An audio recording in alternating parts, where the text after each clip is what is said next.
Thanks for coming tonight. I hope you enjoyed it as much as we did playing it, because that's the first time we've actually done it in total like this. Does anyone have any questions? Hi. Thank you very much, that was wonderful, really good. Thank you. I was really interested in the selection of film clips that you've used, especially the second one, things like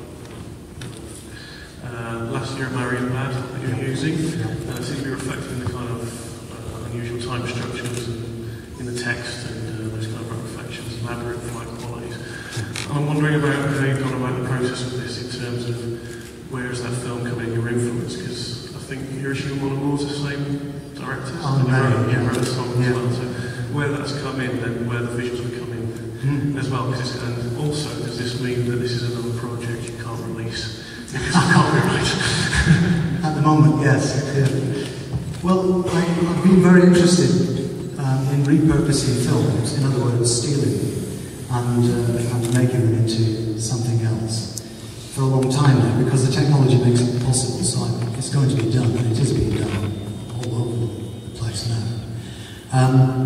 Alain Resnais, I think, is a great French director, and I love his films, especially Last Year in Marienbad, which literally knocked me to pieces, well, almost literally knocked me to pieces when I first saw it. It rearranged my view of time and romance and many other things. And I still think about that movie a lot now.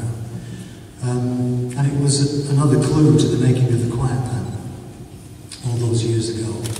I realise it's one of the pillars of that idea. So I keep popping these P's, don't I?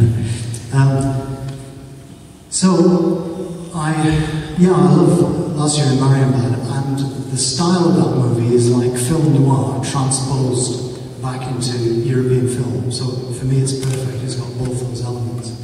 And they're the kind of vision that The Quiet Man is composed of. I think The Quiet Man is a mixture of film noir and a strange kind of Englishness mixed with a tangent to Europeanism.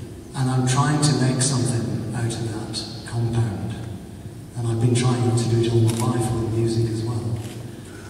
So yeah, well identified and quite true. And I'm not ashamed of stealing from people like Resnais. I think he's one of the best filmmakers ever in the world.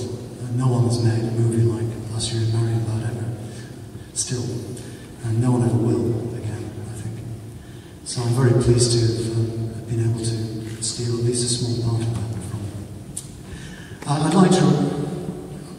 The other thing I would like to do also is I'd like to write a score for that film, and I've begun to do that. Whether I can make a version of the film with the score or not, I don't know, but I would love to do that. And that's another project, another one after this, after The Quiet Man. Anyone else? Hi, John. Hi. So The Quiet Man, which we've been hearing about for years, is it kind of... I mean, it's obviously not a novel in any traditional form. It's closer to sort of short stories, but more abstract than that, I'm guessing. Is there a single theme that links all of the different strands within it together? And if so, what is the theme?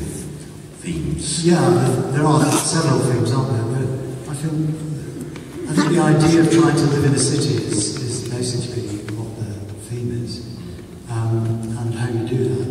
I think living in a city is a bit of a surreal experience anyway, and I think it changes us, and it changes people. It changed me, moving down into London, for instance, and the feelings of loneliness and dispersal, and also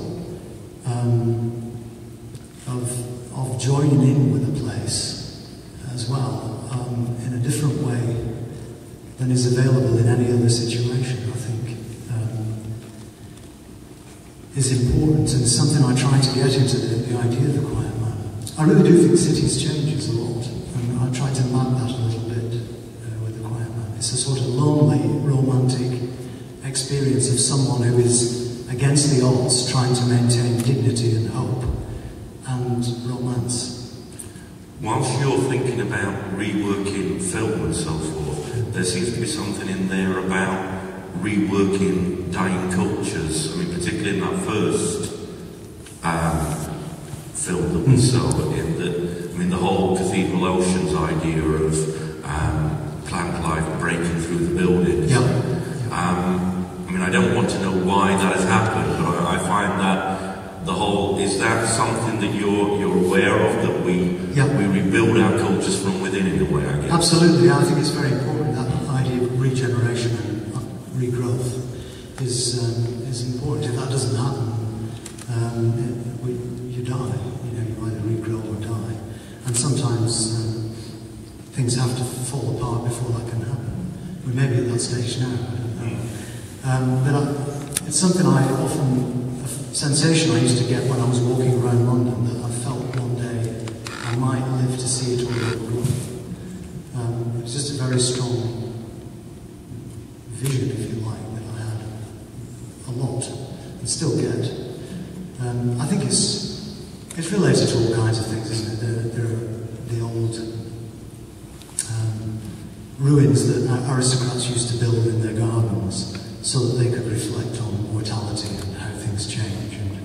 And in the 18th century there were poets like Shelley and so on who were writing poems like Ozymandias, gaze ye upon my works and tremble, when actually there's nothing there but a statue that's buried in the sand, and there is nothing around there at all except a desert, and there's an inscription on that statue.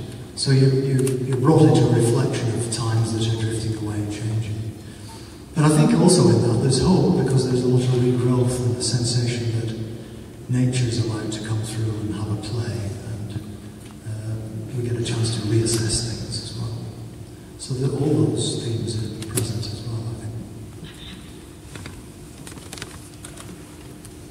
I've been a fan of yours for a good number of years now. I've seen you with Larry Gordon quite a lot for the last 10 years or so. Good, thank you. To see that video, particularly the first one, for me was to show another side of you